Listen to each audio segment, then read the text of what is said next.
嗨，大家好，我是 Lin， 今天来和大家聊一聊我是如何在新西兰找到第一份程序员的工作。你是否也在为找工作而烦恼？现在全球经济不景气，找工作变得更加不容易。那如果你是新移民，就会变得更加困难。今天来分享5个我亲身使用过的小技巧给大家，也是这些小技巧让我成功找到第一份的 IT 工作。先来说说我的背景，我是在马来西亚就读大学，有 Computer Science 的文凭，然后移民前我在马来西亚工作了有3年的程序员，算是有一点工作经验。那时候我是用 Silver Visa 来到新西兰的，现在这个签证已经没有了，它是类似于 Job Search Visa， 它会给你9个月的时间，只要你找到和你专业相关的工作，你就能申请 Resident Visa 然后居留下来。来之前我就觉得应该很简单吧，只需要找到相关的工作你就能留下来了。而且我也在 Seek 网站看了看，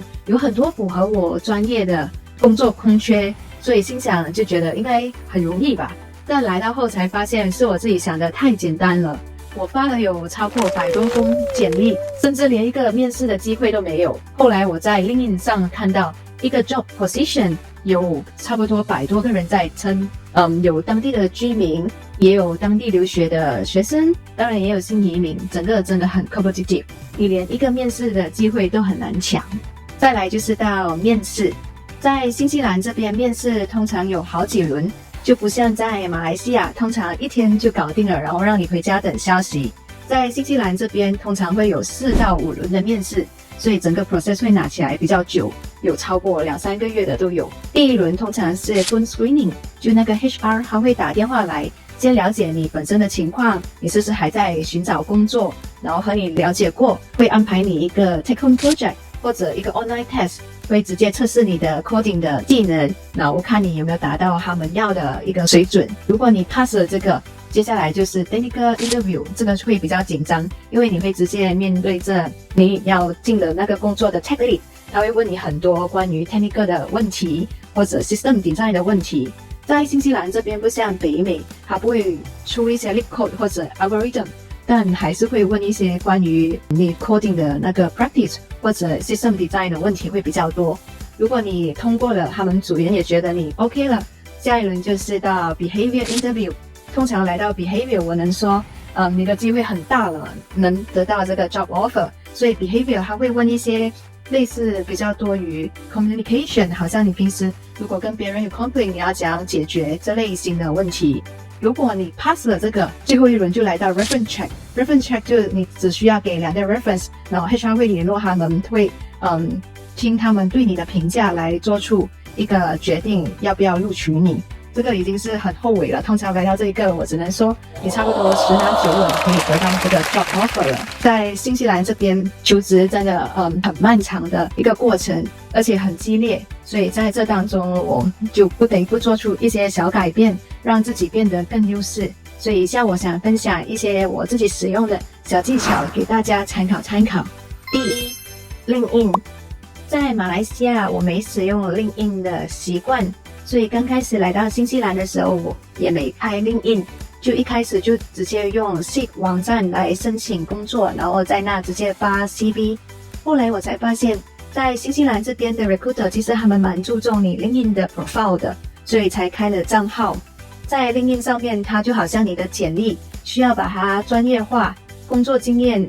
尽量只放和技术相关的，就之前那种 part time 的工作其实你就不需要放出来了，然后你会的 technology 尽量也放出来，所以方便让 recruiter 看到。还有它也能让你放照片，这里小小建议大家千万别放你日常自拍的照片，就尽量把它专业化。在 LinkedIn 上面，你也可以多和你感兴趣公司的员工 connect， 多了解那公司的文化背景，而且有时候你也能看看在那公司的员工通常都会什么技术，你也能去多学习学习。有时候你也能主动些，可以多了解那工作的岗位，或者可以问问他们正在进行什么 project。 其实对，就只要主动些，最坏的打算就是他们不回你，那也没什么大不了的。我觉得在新西兰这边就 build connection 其实是很重要的，你可以多参加一些 meet up， 就当地的本地的 meet up，也是有很多这种活动的，你可以参加那种 programmer meetup，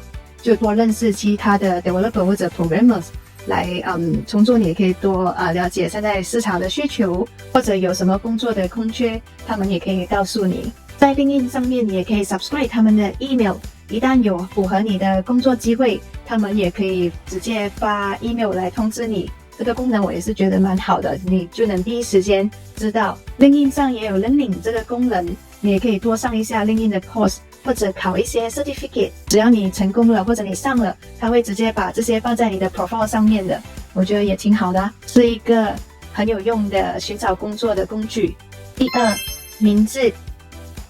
这听起来或许有点 offensive， 毕竟名字是父母取的嘛，你怎么为了份工作而改名字呢？大家先冷静下来，我说的是 prefer name， 不是 ID 上的名字。刚到新西兰的时候，我发现这里的老外时常把我的名字念错，而且会把 first name 和 middle name 弄混，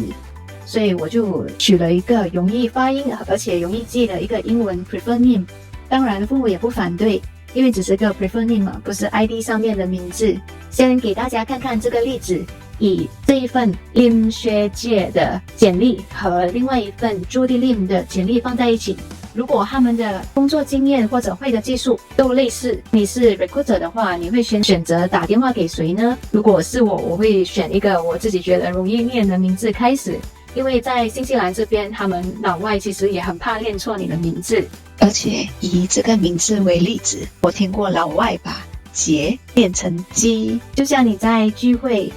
认识了一群新朋友，你想和他们开启一个对话，你是不是也会从你记得住的那个名字的朋友开始呢？所以这里其实是一样的道理，你也可以用你的名字缩写当成你的 prefer name， 例如CY、CJ 等等的，你觉得容易简单就行。可能这听起来很荒谬，但真的在我改了这个英文 prefer name 过后，我接到了一份工作的面试。这份工作是我之前就申请过的，而且还直接收到那种 auto reject 的 email。可是这个工作空缺一直在网站上，所以我就想再尝试，结果真的给我拿到面试的机会。虽然后来没有面试上，但我也觉得是一个很好的练习机会。第三 Technical Blog， 对，我还开了自己的一个 Technical Blog， 主要是分享我开发时所遇到的难题和我解决的方法。你也可以分享你懂的知识，或者例如面试很热门的那些话题，好像 Solid Principles 等等。这里建议你别只 copy and paste， 尽量用自己的理解来写，这样有助你的复习，可以增强你的印象。我是在部落上买的domain，第一年的价格很优惠。你有了自己的domain名字过后，也能运用在你 CV 上的 email， 例如这个 judy@techstep.com， 看起来是不是就专业了很多？你也能把你平时做的一些 project upload 上去，方便面试官看。当你写在 CV 的时候也很容易，会比起你放在 Local Instant 好很多。或者到那个 interview 的时候，当面试官问起，你也能直接把那个网页打开来，和他们讲解和解释为什么你那样做，会比你放在 Local Instant 方便容易很多，而且印象分很加分。你当然也可以写一些和你接下来要面试工作的相关的一些技术，例如那个工作的 job description 有写需要 cloud technologies， 也能写一些相关的一些技术，例如如何用 AWS Copilot 来进行 deployment， 或者写一些 Docker Kubernetes， 这些也是很加分的。虽然面试官不一定能看得见，但我相信这对你增强你的知识也十分有帮助。所以努力是不会被白费的，哪怕可能下一次面试的时候会被问起，这样你也好回答。第四 Cover Letter， 在马来西亚我们没有用 Cover Letter 的习惯，但在新西兰除了 CV 以外， Cover Letter 也很重要。在 Cover Letter 里面你应该提到以下4点：第一，你做了什么；第二，你怎么做到的；第三，为什么你认为你适合这个 position；第四，你为什么要加入他们的公司。建议你依照每份工作的 job description 和不一样的公司来改你的 cover letter， 千万不要每一份工作都发一样的 cover letter， 毕竟面试机会也需要靠努力换来的。你可以把你要申请的公司和那个 job position 写明在你的 cover letter 里面，那收到的人读到也会觉得你是有用心的。第5，本地经验。这里大多数的公司都会以有本地经验的为优先，这就是 chicken and egg 的问题。如果他们没给机会，那外地来的新移民又怎能会有本地经验呢？如果你和我一样是外地来的，而且没在新西兰留过学，对我们是会比较吃亏。我那时候是参加了一个 coding program， 里面就富含了 internship， 所以我是一边实习一边找工作的。那时候我实习的公司没给工资，但我听说有些公司是会给 allowance 的，建议你可以在开始前问明白有 allowance 好过没有吧。毕竟现在在奥克兰的生活成本很高，你有 allowance 才能帮补一下。或者你也可以到你感兴趣的公司的网站，通常他们会有一个 contact me 的网页，你能直接私讯他们问有没有 internship 的机会，因为internship 的门槛比较低，你如果能够成功进入他们的公司，或许就有机会能转去 permanent。 公司通常会有一个统一的时间来请 internship， 比如说大学的 summer break， 公司会直接录取好几位大学生当他们的实习生。如果你能刚好遇到那时期会更好，因为他们可以直接 brief 那个实习生，一举两得。从 internship 那边你也可以赚取公司的 reference，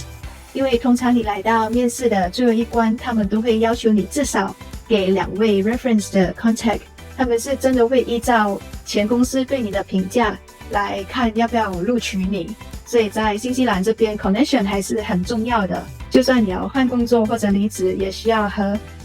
公司里面的 manager 或者同事保持一个良好的关系，或许下一份工作就需要他们帮忙你做这个 reference。 以上就是我自己使用的5个小技巧和大家分享。如果你有什么找工作的经历或者想法，欢迎在评论区留言，大家可以一起交流一下。记住，千万别等到有面试机会才来准备，平时或者当你一开始有找工作的想法就开始准备，平日也可以多多做 coding project 来增强自己。祝大家工作顺利，我们下期见，拜拜。非常 thank you。